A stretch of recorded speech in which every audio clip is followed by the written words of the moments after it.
Hi there, I'm Woolly Wormhead and I am a knit designer specialising in hats, technique and construction. I'm in the process of re-recording some of my old tutorial videos that I used to post up on Instagram. Some of them are over a decade old, like before reels were a thing. I was posting tutorial videos up there. I wanted to update them all because some of them are a bit dated and Instagram isn't playing some of them very well. And by re-recording them and posting them on YouTube, I've got more time and space to kind of explain some of these techniques in more detail. So today I want to talk about one of the dip stitch techniques that's used in one of my patterns. And this is for a hat called Diponaea.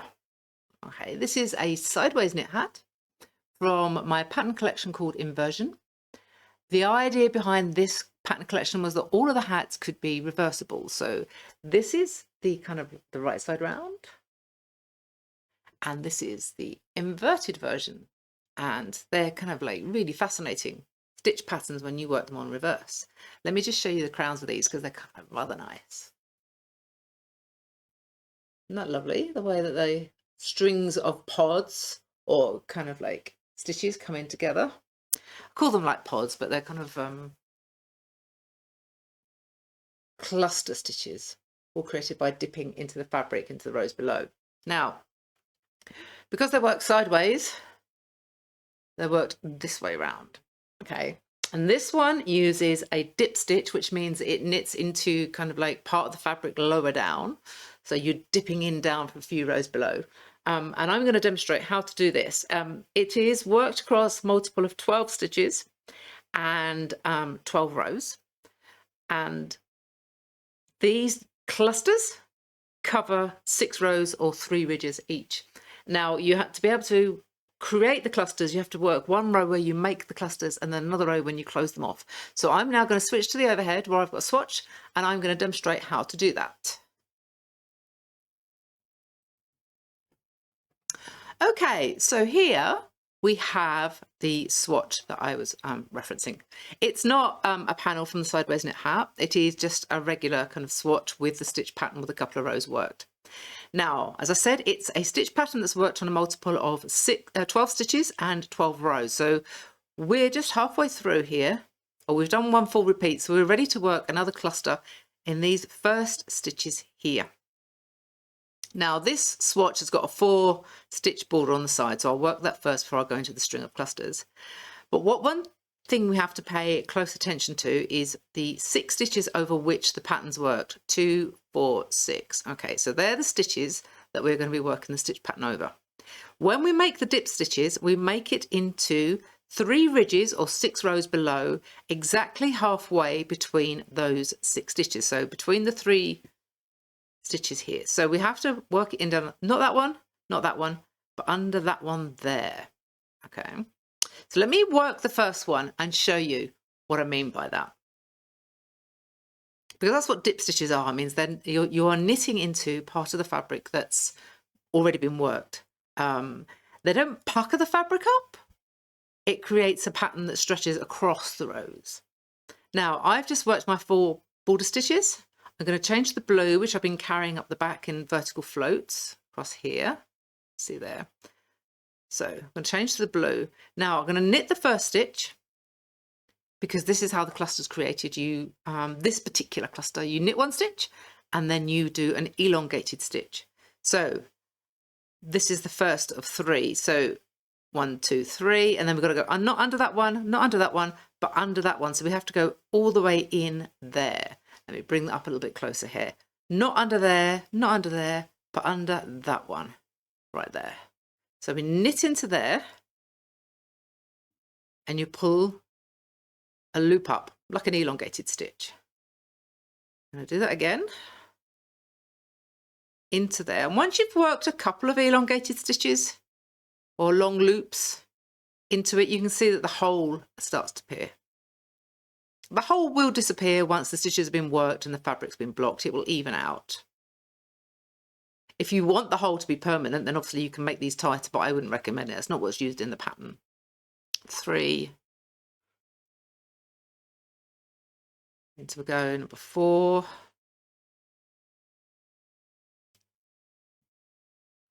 5. So each one started with a K stitch, a knit stitch, and then we work the elongated stitch. Okay, and we can see the last one's getting a little bit tight, but that's okay. It will. Some people at this point use a crochet hook, and if you want to do that, go for it. If it makes your life easier, that's not cheating. That's actually making things easier for yourself. I stick with my needles just because it's more comfortable, but if you want to use a crochet hook, go for it. So now that we've made our 6 elongated stitches and got them with their corresponding knit stitches, okay, so the first knit stitch is there and there's the first loop and it goes on.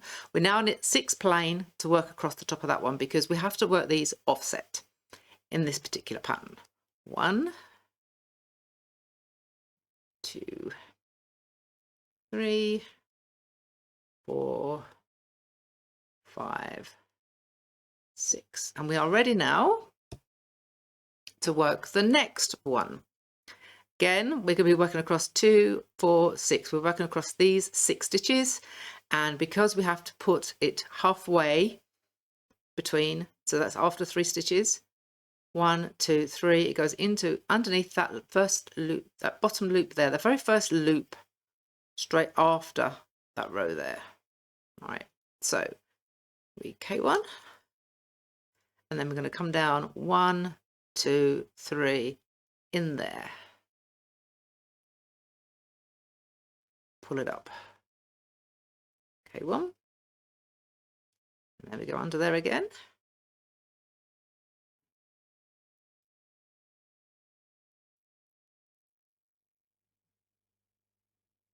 We'll repeat this all the way across until we've done 6 elongated stitches with a corresponding knit stitch, and that will be the cluster done. 1, 2, 3, 4, 5,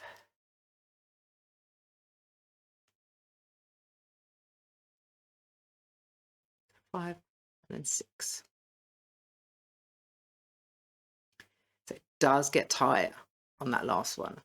So pull it up. So now we've got 2 clusters worked. We need to work 1 more here so that the row is finished. So we work 6 more knit stitches.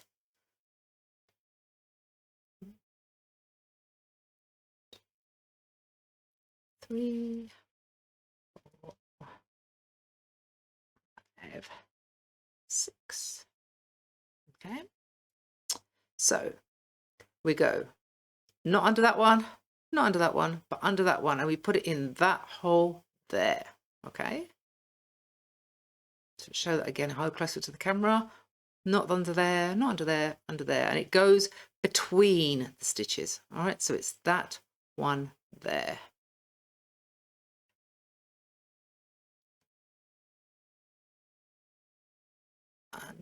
And in, pull it up. Now, obviously a stitch pattern like this is a little bit more yarn thirsty because you're making all these extra loops. But I think it's worth it because I think they look really effective. I think dip stitches are particularly interesting. I like stitch patterns that manipulate the fabric vertically rather than across rows rather than within a row.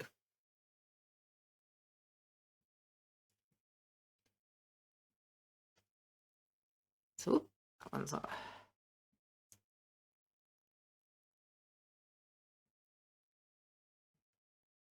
So 1, 2, 3, 4, 5, 6. And then to complete this pattern repeat, we're going to knit 6. And then once we've done that, I'm then going to show you how to work across from the other side and close the shell stitches off, or close the clusters off. Okay. Okay, so to work across the back of the clusters, we have to make sure that we're going to be knitting the elongated stitch together with its corresponding knit stitch, but we need to make sure that we get them in the right order. Now I've just K'd 5 here, 2, 4, 5, and I wanted to stop here and highlight this point because this stitch here looks like it might belong to that cluster, or you're not sure.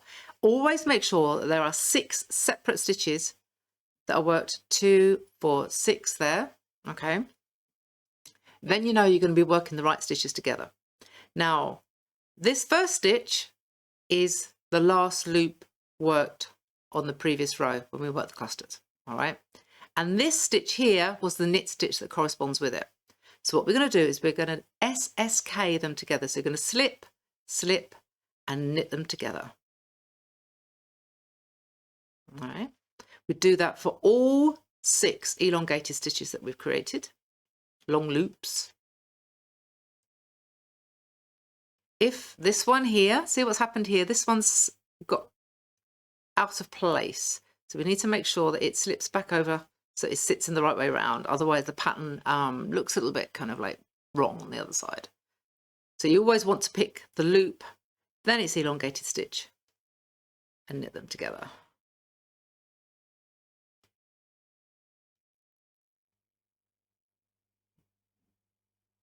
Now we're almost at the end, but what we've got here, again, this is a similar thing to what we had at the beginning when we started to work the cluster. We've got this stitch that looks like it's alone, but it's not. This is its corresponding knit stitch, but because the rest of the cluster was worked closely together, the other knit stitches were all snug within the cluster, but the first knit stitch before the first elongated stitch or the extra long loop looks a kind of little bit like it belongs to this other group over here, but it doesn't. It belongs with this stitch. So I just wanted to mention that because that's a common tripping point. All right. So there we've closed off the cluster. That's what it looks like from that side there. We're now going to knit 6 more stitches. 1, 2, 3, 4, 5, 6. There we are. So we want to slip the elongated stitch with the knit stitch and knit them together. So your SSK all the way through. What that does is that orientates the long stitch behind its knit stitch. All right. You could do a K2 together, all the way across, but it would sit slightly differently on the other side. That's something you could experiment with. But by doing it this way, it sits the elongated stitch behind its knit stitch, which gives it a different look from the other side. Well, is the right side of the work, because we're working on the wrong side row now. And we're knitting that last one together there. Whoop. 1, 2, 3, 4, 5, 6. And we're now going to close off the last cluster. So loop there and knit them together.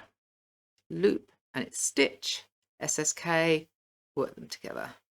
Loop, it's stitch, SSK. Loop and it's stitch, SSK. And then loop and it's stitch, SSK. And then we're going to do the final loop with its stitch to SSK. And because we worked a different colour border, I'm going to bring the working yarn here round to the wrong side of the work, twist them over, a bit like you do when you're changing colour in intarsia. Always change colour on the wrong side of the work for this.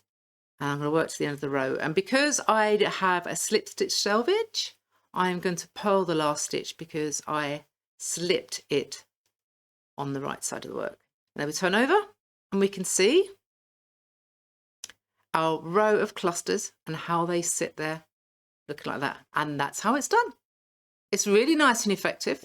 The holes will even out when it's blocked. If you want to make them more prominent, you can make when you pull the yarn through and you make your elongated stitch, make them tighter and it will bunch the fabric up more and it will make these holes more prominent. It's not designed to be like that in this pattern, but you could give it a go if you want. It's something that you can play with, but that's not how I recommend doing it for this pattern. This will block out and even out, and it will eventually look like this once it's blocked. I mean, these are here, the little holes are here. All right, but that's how it looks when it's done, and it's a really nice, effective stitch pattern. And that's how you work the dip stitch for my Diponaea pattern. Whether you're working it inside out or outside in, the stitch pattern is worked the same either way. I hope that helps and shows you a little bit more clearly how it's done. As I say, do the YouTube thing, because we get, you know, the subscribe, like, share, etc. Because I'm going to be adding some more tutorials to this channel, re-recording old tutorials and adding in extra ones. We've got a whole load of stuff planned. I've got a big pile of swatches here to share with you. So yeah, do that. Hit that subscribe button.